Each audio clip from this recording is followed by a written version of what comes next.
Hello there, and welcome to Star Wars Force Collection. My name is Jobby Paws, and this is my second episode of my Let's Play here. So, I have not started the game yet, so we're gonna load up here. I have not seen if there are any new cards. I don't even know what the new event is, honestly. So, well, that actually loaded really fast for once. So let's see what the new cards are, if there are some. This loading screen took longer than downloading the patch. It's good. Come on.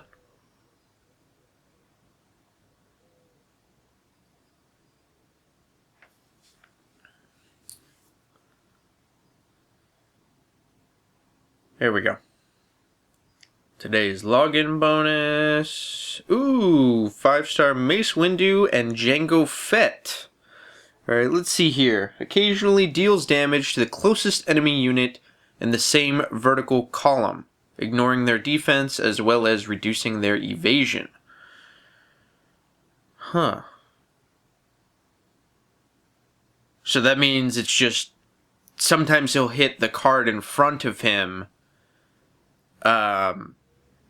completely ignoring their defense. So it's basically as if, the other card was not able to parry.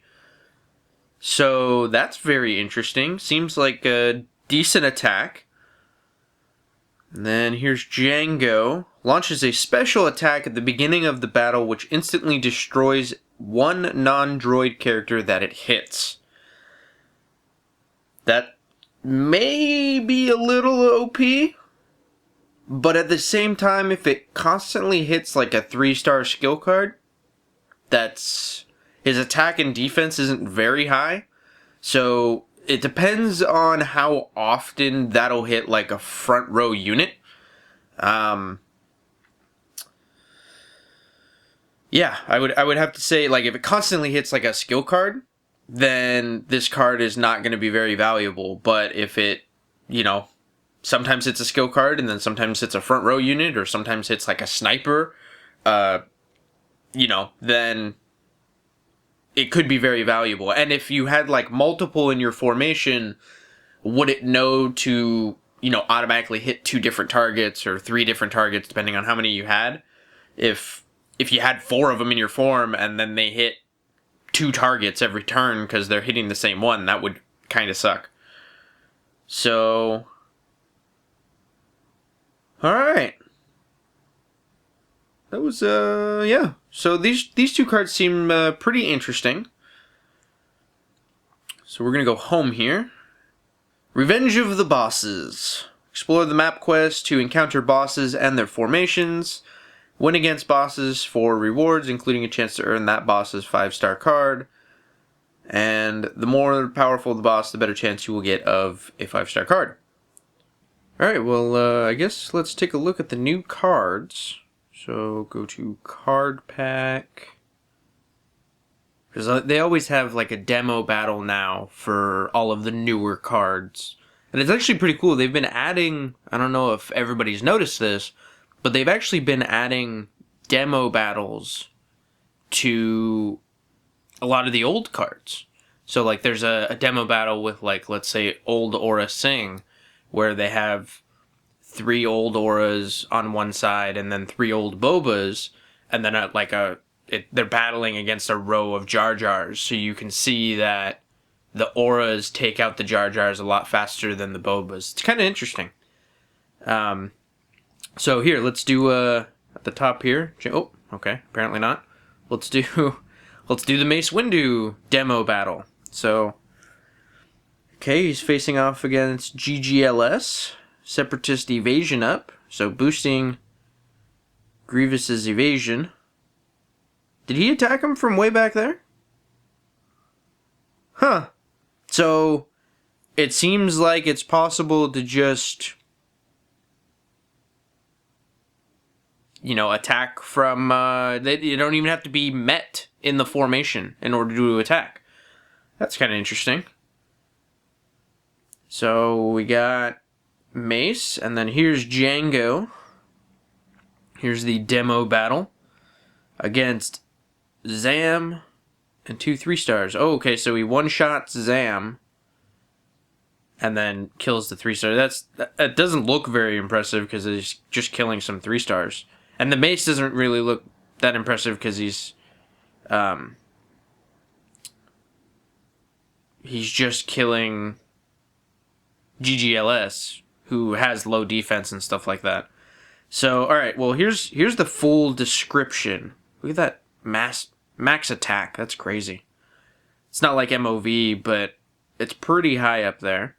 So, his skill is Force Grip. Oh, okay. So, I guess, using the Force to kind of like a Force choke, I guess. But, alright, at a fixed probability, a fixed damage value of 200 times 30% will be inflicted on the closest enemy unit that is positioned in the same vertical column as this skill card, and the enemy's evasion will also be decreased by that same percentage for that turn. So I guess that means, this is a base, right? So at skill 40 or even awakened at skill 50, I'm sure the percentage will be a lot higher.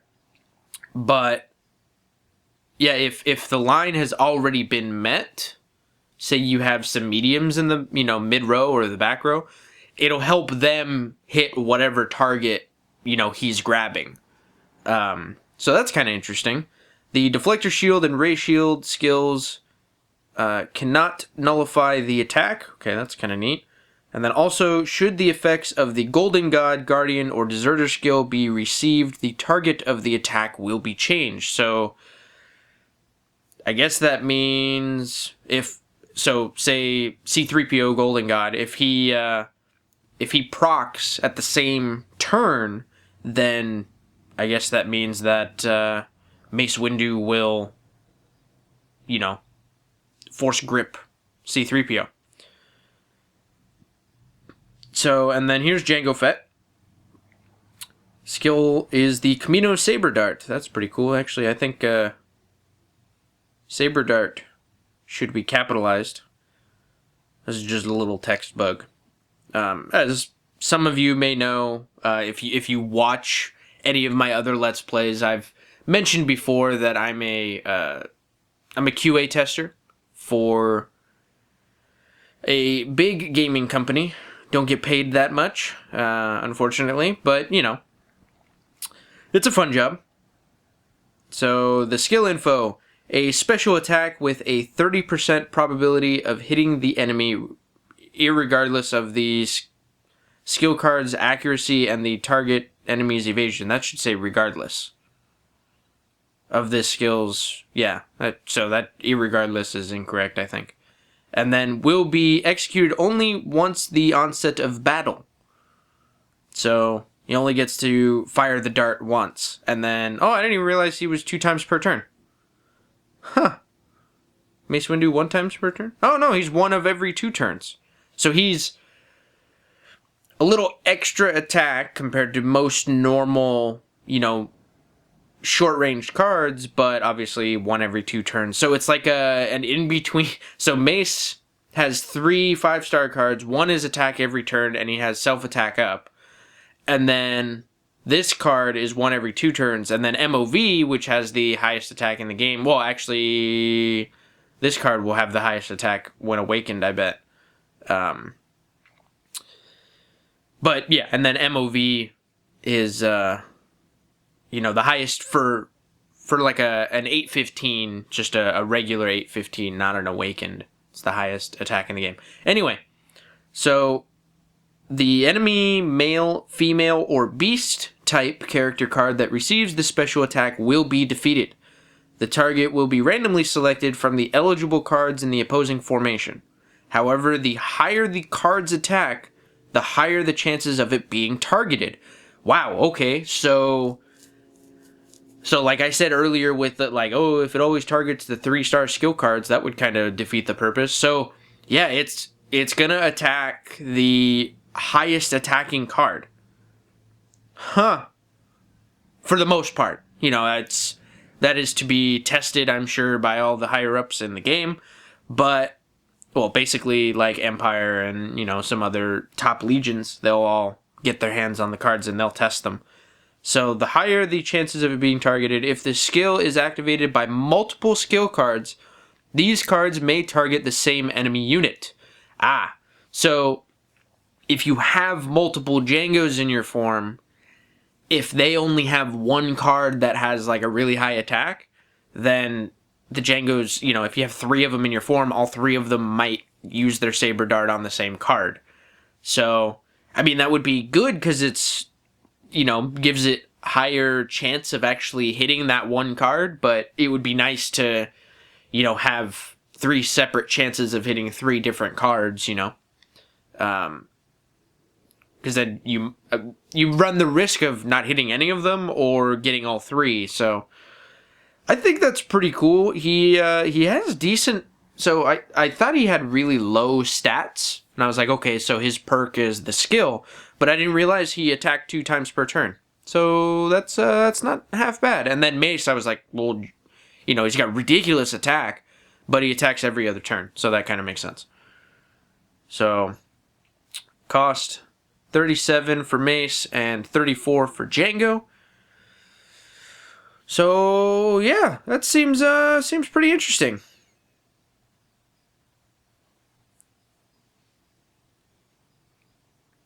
There you go. So the most recent awakenable of the old cards is Django and Padme. So Django is still kind of viable because he always had decent attack, but everybody kind of picks old Boba over him because, you can triple boost old Boba, but you can triple boost 3 of them with Mass, SCP, and Bib, right? And then Django you can triple boost, but you can only triple boost 2 of them because you have to have Newt, 5-star Newt, in the middle of 2 of them. And it's like, yeah, he gets an extra 5% damage, but then you only get, 2 over 3 shots. And so he was always undervalued a little bit, in my opinion. But, now he's awakenable. So now people can, still throw Newt in between them. And, maybe that'll be a little extra. I don't know.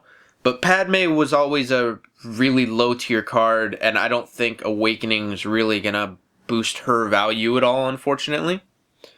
Because, her Awaken stats, she has less attack than a regular 4/7 Jango Fett. Her defense is a little high, but, for a medium, but it's, defense is not the thing you're looking for. So, that's the awakenable stats for Jango Fett. And then it was really funny the last time they had this event, because that was when Old Boba and Old Han were awakenable. And the 2 other cards, so see here, it's Vader, Cloud City, and then Obi Jedi Master. Everybody kind of flipped out because it was Anakin, the Chosen One, and Dooku, Sith Lord, which Dooku Sith Lord is also kind of a low tier card. But he might be kind of interesting if awakened. But everybody was freaking out because Anakin, the Chosen One, was one of the cards in the event. So they're like, oh my god, he's going to be awakened! And then nothing ever happened. So I have a couple of Legion mates who are a little butthurt about that. They've been stocking up. But, the release date for the Awakened cards is totally random. Apparently Jar Jar was one of the first 5 stars, and he's been kind of skipped over, which is fine, because everybody hates Jar Jar. Especially with Evasion, it's not the most fun thing to battle against. So, the new 5-star cards have arisen. Mace Windu, a Jedi Betrayed. Oh, that's kind of an interesting name. And Jango Fett, Assassin Without Peer. Cards have arrived. We read the skills already. And new packs are available. All right, well, let's start up the event here. So, Revenge of the Bosses. Going to enter the map. We're going to enter the map. Here we go. So, unfortunately, they did change up this event. It used to be... Ooh, this is kind of interesting. So now before, if you click the skip battle animation, you would just click battle and it would do a regular attack. But now if you click on it, it actually gives you the option. So that's kind of cool. Not that I really need it, but, you know, some of the, like, lower tier players might be able to, you know, it's like, oh, well, you know, because depending on the quote, right? So that's the thing about this event. Depending on the quote, you can get used to the quotes, and then you can know which formation you're likely going to be put up against. So I think there's like 2 formations for every quote. There's 3 quotes per character. So like there's the easy quote, which is like easy and slightly less easy. And then there's the medium quote, which is like easy and a kind of medium formation. And then there's the hard quote, which is a medium and a hard formation. So I don't even really look at the quotes anymore, because for the most part, I don't remember the last time, you know, I'm a PG-12, so I don't necessarily remember the last time I lost one of these battles. But anyway, this event used to be, ooh, a silver container. It used to be a lot easier. So now they've made it into a map quest event. It costs 2 EP, I think, to, you know, every time you move, right? Is it 2 EP? Yeah, right. It's 2 EP every time. And then it's like you can run around the whole map and get like 3 or 4 bosses. So that's sometimes even 2. You know, to get the max like rewards, it's almost, you do, if you don't want to spend money, you do literally have to wake up every 2 hours, you know, play every 2 hours in order to maybe get there. But if you are willing to spend like $5, you know, when you encounter like so I haven't encountered one this time, but you can encounter like a, let's see here, what's the term? Boss boosts. So you can encounter a boss boost, which will give you like 10 per map, right? If you're willing to spend like 5 or, you know, $10 for 15 minutes, you can continuously get the boss boosts, and you can get like, you know, 50 to 100 bosses kind of in a like 15-minute sitting. So that's not terrible if you're willing to spend the money. But as you can see, like I just went through with all of my EP and I got, what, 3 or 4 bosses? So it's kind of, it's a lot slower of an event, unfortunately. So, and then if you know, you really want to, you can change force sides. That's kind of the neat thing about this event, is if you're kind of, yeah, I got 4 kills. See, the force points 4 out of 100. So if you want, right, there's a lot of people that might get bored of their formation, right, and then they'll, oh, well, I'm dark side, I want to switch to light side, or vice versa. So this event kind of is helpful because it'll have you basically flip sides if you choose to, and then it makes the whole like battling to get to, because I mean it takes like 500 battles, I think, to become like a, you know, a Master Sith or whatever. So then you would basically need 500 battles to, you know, this is for example, I don't know what the actual math is, but you would need 500 battles to get to neutral, and then 500 battles to like get all the way to the light side. So it's kind of, it's helpful to be able to do 100 event battles and, you know, have it done.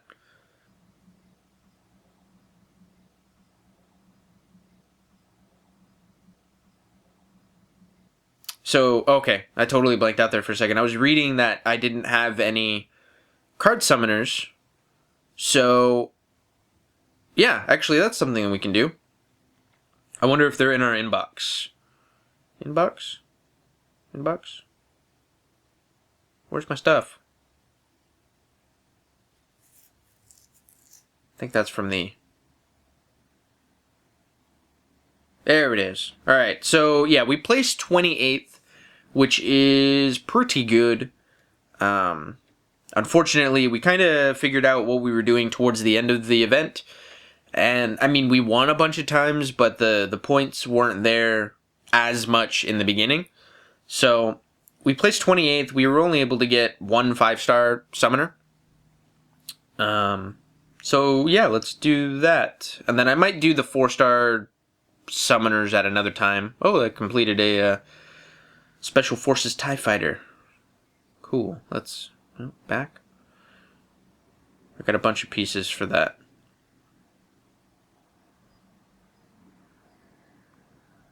Cool. And I'll do the holocrons later. All right, let's go back to... Nope. Can't access the event through there. Move over, defend and destroy. And let's trade... Exchange with card dealer. Okay, that was kind of confusing. All right, use the 5-star card summoner. So let's see what we get. A Legion mate was able to loan me a crappy 5-star. Okay, well, I mean, I got some decent options.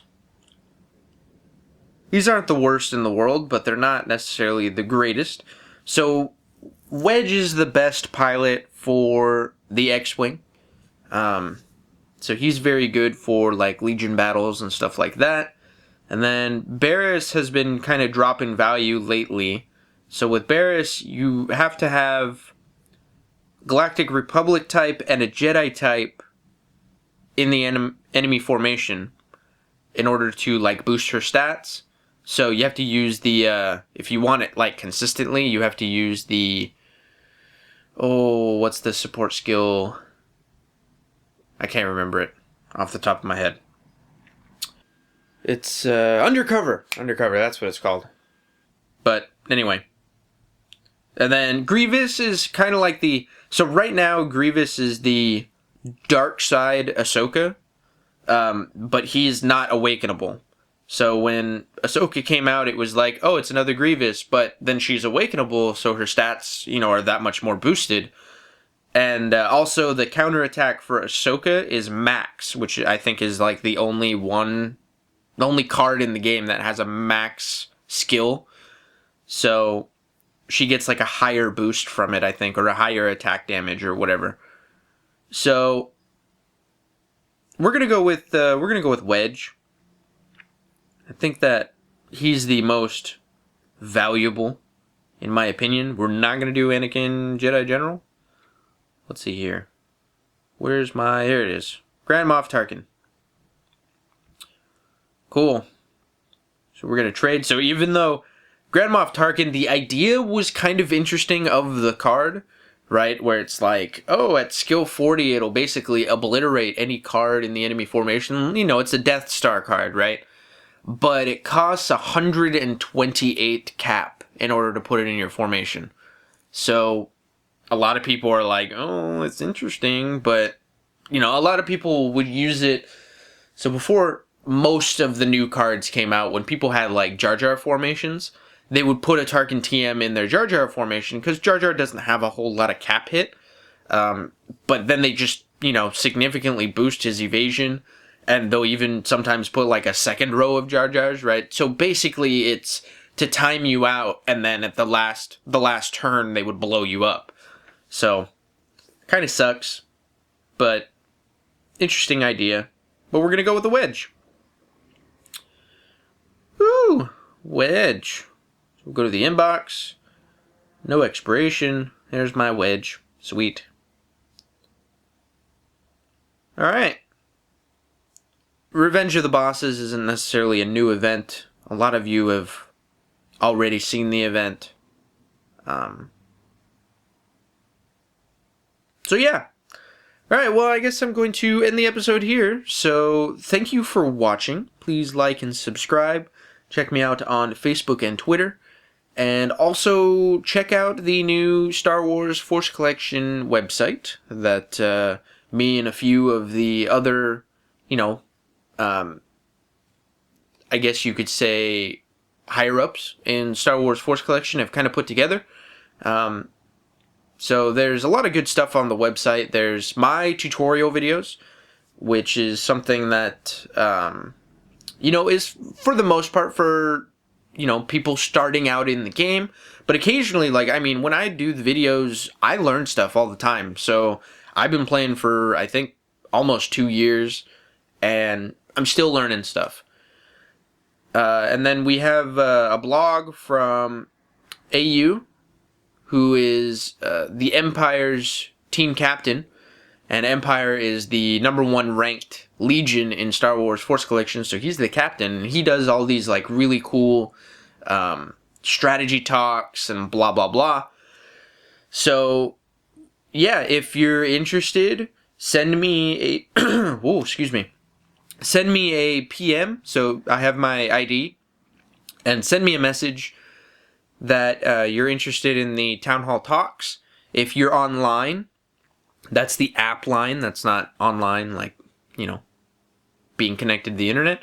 If you're on the app line, you can join our town hall meetings, and, where we, on Mondays, we'll talk about, strategy and, all sorts of different stuff with AU. And then on Thursdays, I think it's Thursdays, we do a chat about the current value of certain cards with Dom, who has also now joined Empire. So, yeah, and then we also have, Savage's list on there and all sorts of good stuff. So, check that out. And, yeah, thank you for watching, and I will see you next time.